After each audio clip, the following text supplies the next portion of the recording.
한국이요? 솔직히 말해서 의료 후진국 아닌가요? 거기서 배울 게 뭐가 있겠어요? 유럽이 세계 최고인데. BBC 회의실에 흐른 정적. 옥스퍼드 수석 졸업. 세계보건기구 프로젝트 참여.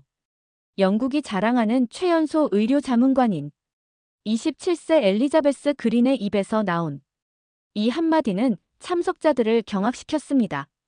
한국을 향해 던진 냉혹한 평가였습니다. 완벽한 엘리트의 오만함이 절정에 달한 순간이기도 했습니다. 하지만 단 일주일 후 정말 몰랐어요. 그녀가 카메라 앞에서 눈물을 보였습니다. 떨리는 목소리, 멈추지 않는 눈물. 도대체 한국에서 무슨 일이 벌어진 걸까요? 15년 전 묻어둔 상처. 한 장의 낡은 기록지. 그리고 모든 편견을 산산조각낸 충격적 진실.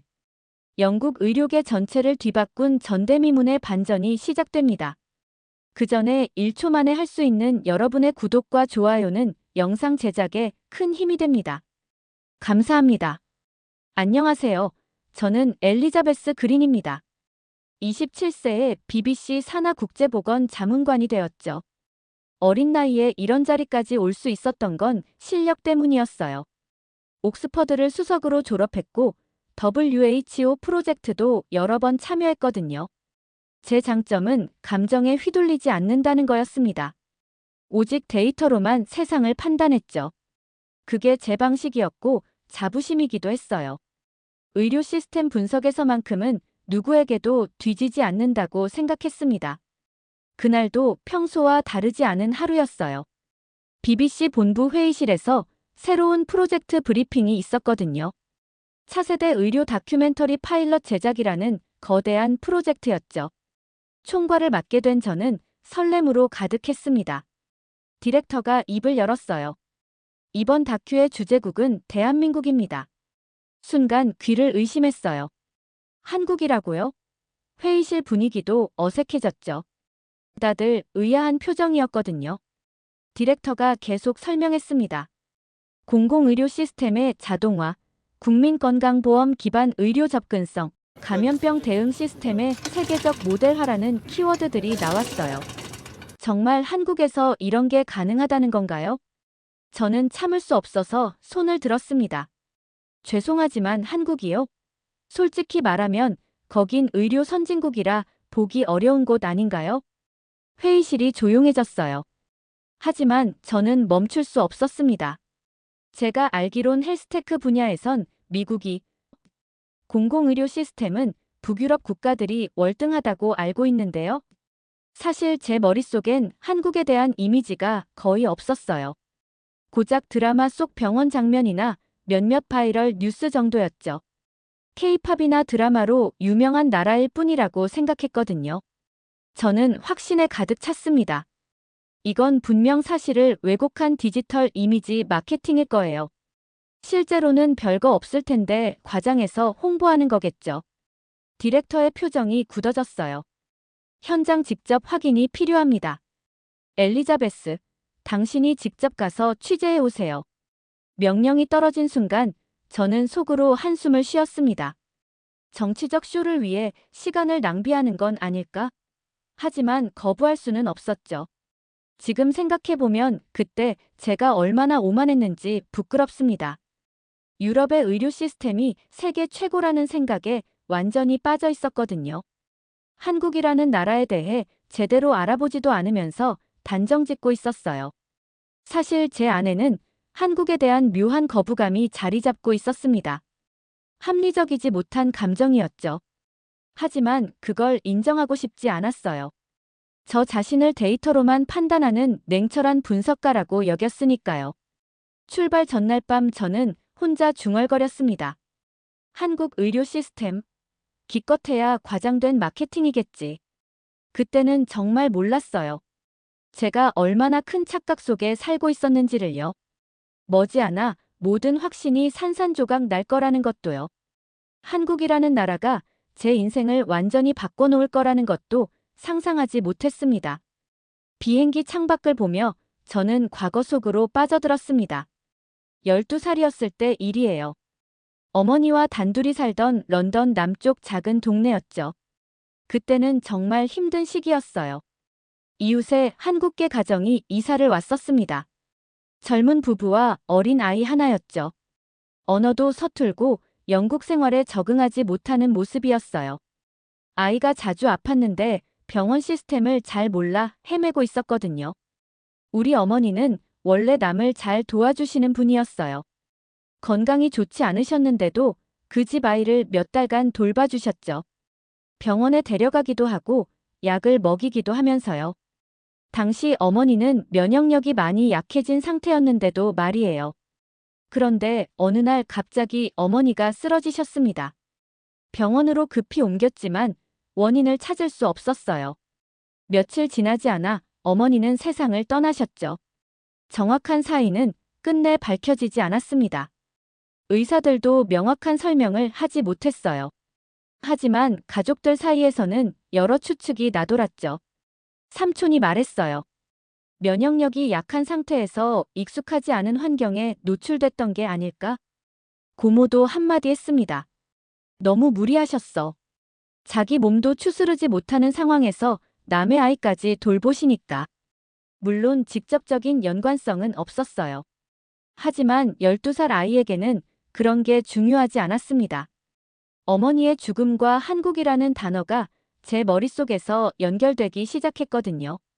한국이라는 단어만 들어도 불편하고 슬픈 기억이 떠올랐어요.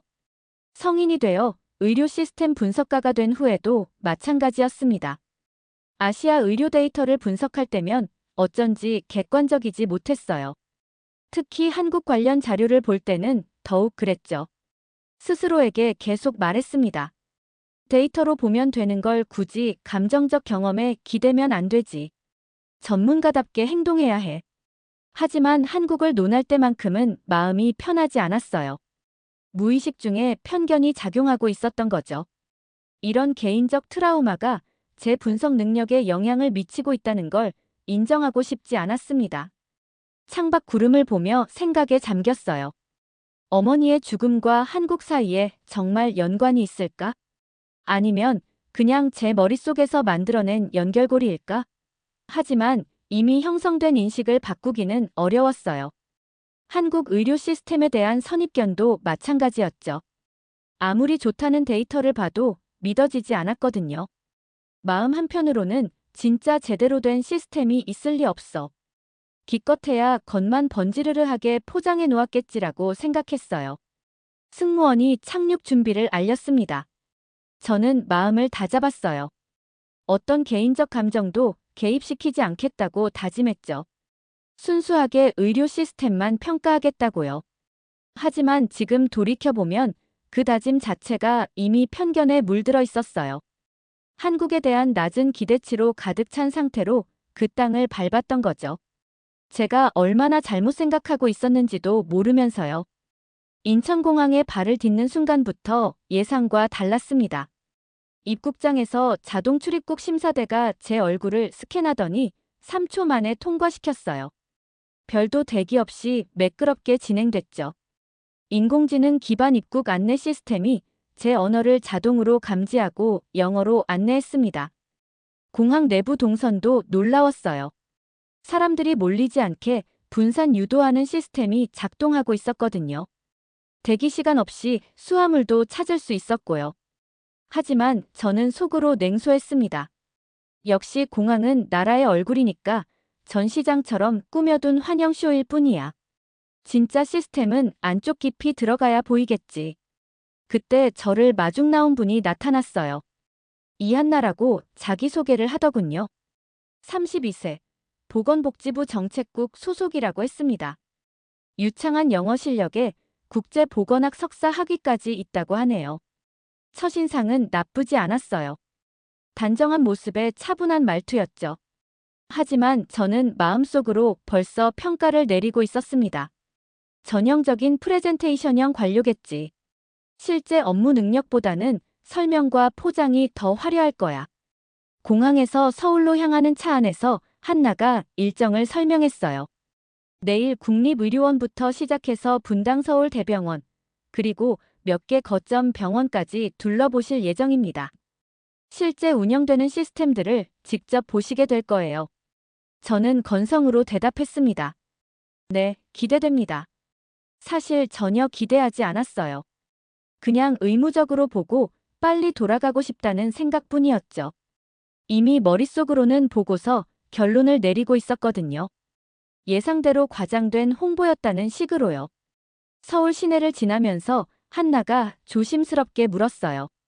혹시 한국 의료 시스템에 대해 어떤 인상을 갖고 계신지 궁금합니다. 사전에 알고 계신 정보가 있으시다면. 저는 외교적으로 답했습니다. 글쎄요. 아직 직접 보지 못했으니까 섣불리 판단하기는 이른 것 같네요. 하지만 속마음은 달랐죠. 별로 기대하지 않는다. 어차피 보여줄 수 있는 것만 보여줄 테니까. 한나도 제 태도에서 뭔가 눈치챘을 거예요. 하지만 아무 말하지 않고 미소만 지었습니다. 호텔까지 가는 동안 저는 창밖 풍경을 보며 생각했어요. 도시는 깔끔해 보이지만 이건 겉모습일 뿐이겠죠. 실제 의료 현장에 들어가면 문제점들이 드러날 거라고 확신했습니다. 그날 밤 호텔에서 저는 노트북을 열고 유럽 의료 시스템 자료를 다시 검토했어요. 영국 NHS, 독일 공보험 시스템, 스칸디나비아 의료 모델까지. 역시 이런 게 진짜 선진 시스템이라는 확신을 다지면서요. 한국에서 하루를 보낸 소감을 일기에 적었습니다.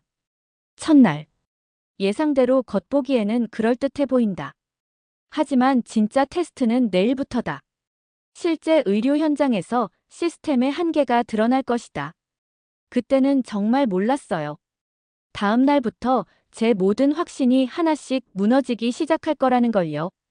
한국이 저에게 보여줄 충격적인 현실을 전혀 예상하지 못했습니다. 국립의료원 정문에 들어서는 순간부터 제 확신의 균열이 생기기 시작했습니다. 로비 풍경이 제가 예상했던 것과 완전히 달랐어요. 환자들이 줄을 서서 기다리는 모습이 아니었거든요. 대신 인공지능 기반 문진 시스템이 환자들을 체계적으로 맞이하고 있었죠. 터치스크린으로 간단히 증상을 입력하면 적절한 진료과로 자동 연결되는 시스템이었어요. 노인분들도 어려움 없이 사용하고 계시더라고요. 직원이 옆에서 도움을 주긴 하지만 대부분 혼자서도 충분히 할 수 있어 보였습니다. 한나가 설명을 시작했어요. 지역 병원 간 실시간 의료 연동 시스템입니다. 환자분이 어느 병원에서 진료를 받으셨든 정보가 실시간으로 공유되죠. 저는 즉시 의문이 들었습니다. 개인정보 보호는 어떻게 처리하나요? 유럽에서는 GDPR 때문에 이런 시스템 구축이 거의 불가능한데요. 한나가 자세히 설명해줬어요. 블록체인 기반 암호화 시스템을 사용합니다. 환자분의 동의 하에서만 접근이 가능하고 모든 접근 기록이 투명하게 관리돼요. 기술적으로 상당히 정교한 시스템이었어요. 유럽에서도 이론적으로만 논의되던 수준이었거든요. 실제로 구현하기에는 너무 복잡하다고 여겨졌던 시스템이 여기서는 일상적으로 돌아가고 있었습니다. 중환자실을 보여줬을 때 더욱 놀랐어요. 음압실이 환자 상태에 따라 실시간으로 자동 조절되고 있었거든요. 각 병실의 공기압, 온도, 습도까지 개별 환자의 상태에 맞춰 정밀하게 제어되고 있었어요. 의료진 한 분이 설명해 주셨습니다. 환자 대기 시간이 평균 4분이고 정밀 진단까지는 12분 정도 소요됩니다. 저는 속으로 계산해 봤어요. 옥스퍼드 연구실에서 이론적으로 분석했던 이상적 의료 시스템 모델의 수치였거든요. 당시 연구팀은 이런 수치를 달성하려면 최소 20년은 걸릴 거라고 결론지었었는데요. 실제로 환자 한 분이 AI 진단을 받는 과정을 지켜볼 수 있었습니다. 증상 입력부터 시작해서 진단, 처방 전 발급, 다음 예약까지 정확히 15분 만에 모든 과정이 완료됐어요. 저는 말문이 막혔습니다. 지금까지 제가 봐왔던 자료와 실제 현실 사이의 괴리가 너무 컸거든요. 이론으로만 존재하던 시스템이 실제로 환자들을 치료하고 있었어요. 한나에게 물었습니다. 도대체 어떻게 이런 시스템이 가능한 거죠? 유럽에서도 이 정도 수준은 한나가 차분하게 답했어요. 10년이 넘는 시간 동안 단계적으로 구축해왔습니다. 기술 자체보다는 환자 중심 설계에 집중했어요. 의료진의 편의가 아니라 환자분들이 실제로 도움받을 수 있는 방향으로요. 제가 알고 있던 한국과는 너무 달랐습니다. 단순히 기술만 좋은 게 아니라 실제 운영 철학부터 완전히 달랐어요. 시스템이 환자를 위해 설계됐다는 게 모든 부분에서 느껴졌거든요.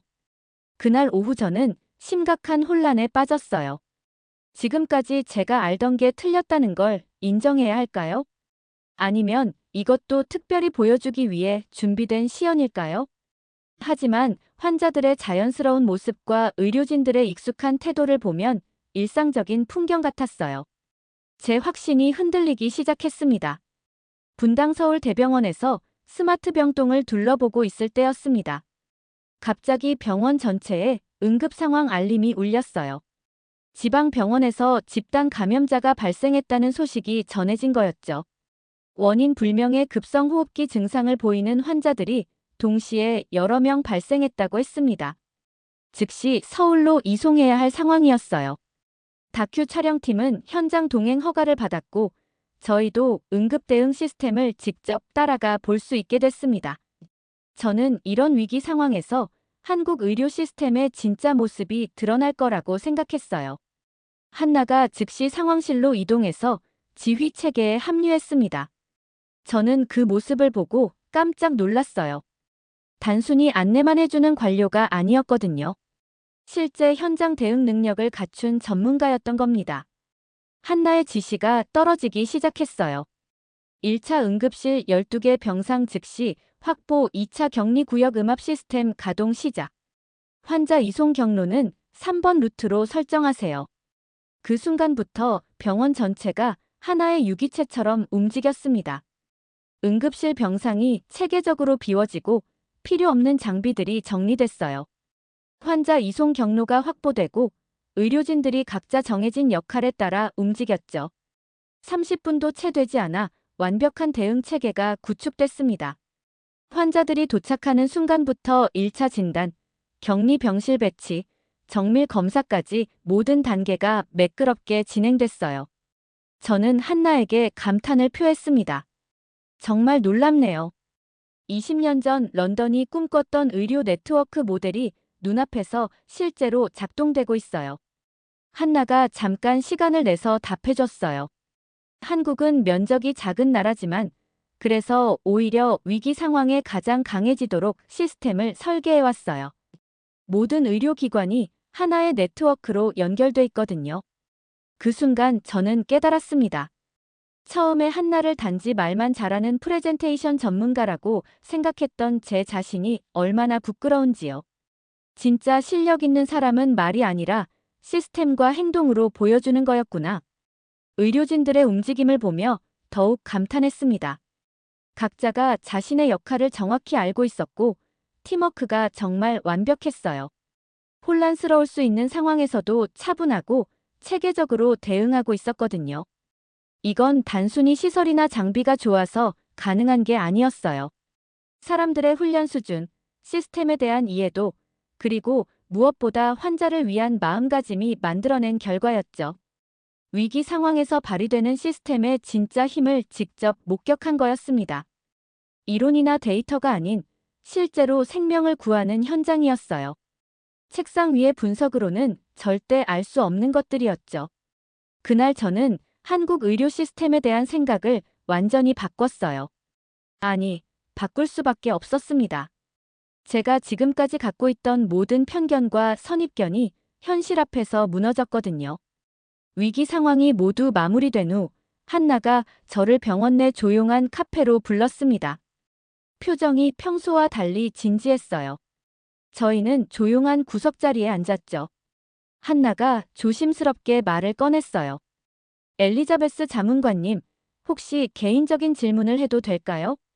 저는 고개를 끄덕였습니다. 그동안 한나를 통해 많은 걸 배웠거든요.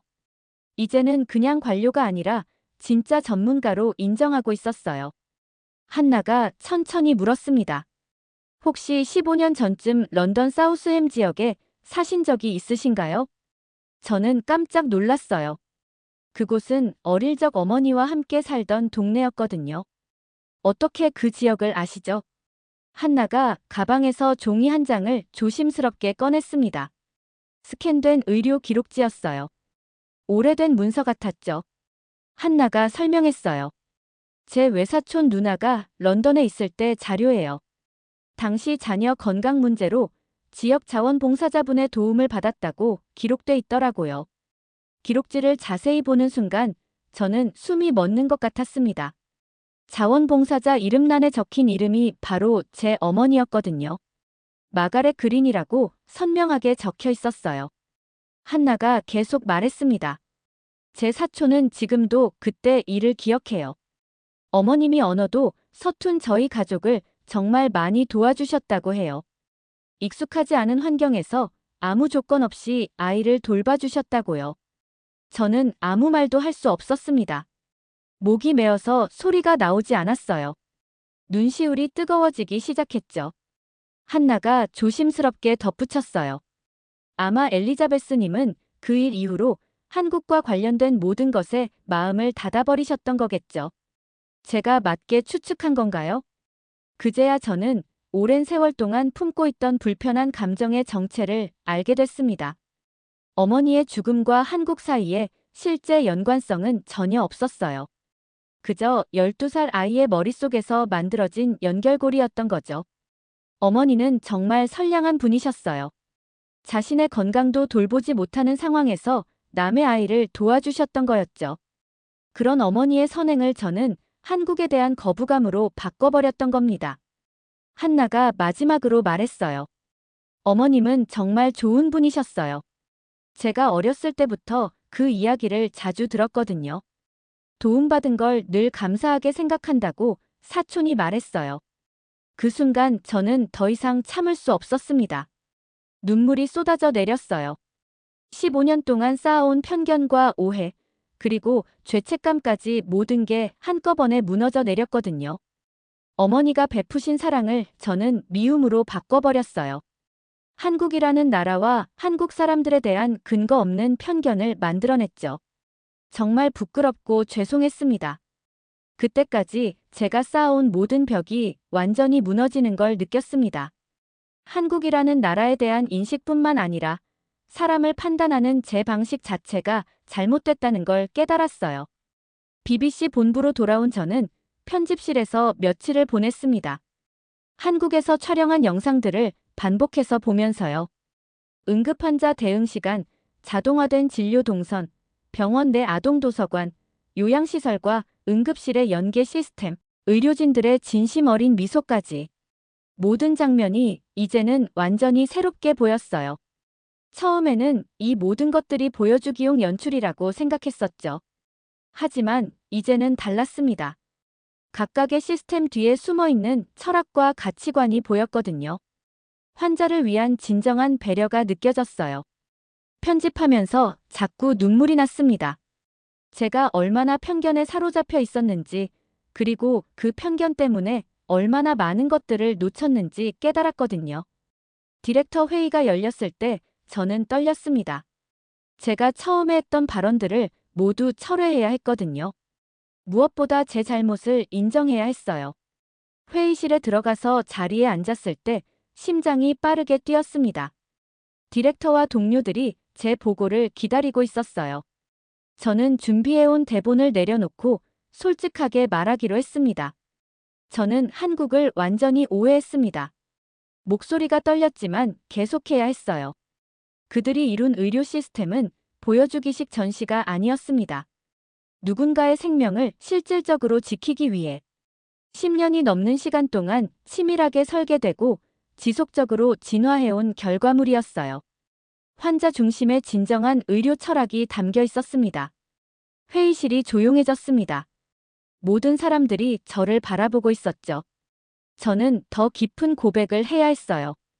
그리고 개인적으로도 제가 몰랐던 과거와 화해할 수 있는 시간이었습니다. 15년간 품어왔던 잘못된 편견을 바로잡을 수 있었어요. 눈물을 참으며 마지막 말을 했습니다.